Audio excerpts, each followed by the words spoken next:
حضرت علی رضی اللہ تعالیٰ عنہ فرماتے ہیں، محنت کا پھل، مصیبت کا حل اور آنے والا کل سب اللہ تعالیٰ کے ہاتھ میں ہے۔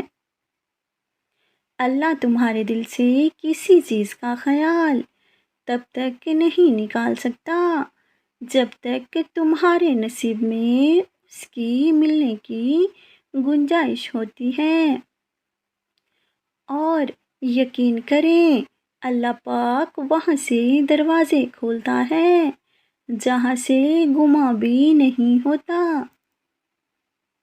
کسی سے محبت کرنے سے پہلے اپنے دل کو قبرستان بنا لو تاکہ اس کی چھوٹی چھوٹی غلطیوں کو دفنا سکو۔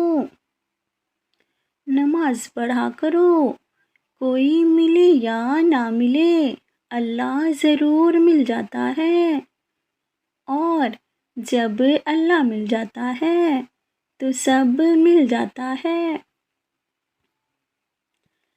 اور زندگی میں سمجھوتا ہمیشہ دوسروں کے سکون کے لیے کیا جاتا ہے تاکہ ان کو کوئی تکلیف نہ ہو، لیکن ان سب میں جس نے سمجھوتا کیا ہوتا ہے وہ کتنا بے سکون ہے، یہ کوئی بھی نہیں جانتا اور نہ ہی کوئی جاننا چاہتا ہے۔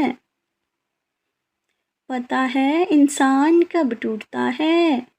جب وہ رشتوں کو نبھاتے نبھاتے اپنی تمام جذبات، خواہشات، یہاں تک کہ ضرورتوں تک کو قربان کر دیتا ہے، اور آخر میں اسے احساس یا قدر عزت کے دو بول محبت کے ساتھ بولنے کی بجائے یہی سننے کو ملتا ہے کہ تم نے ساری زندگی کیا ہی کیا ہے۔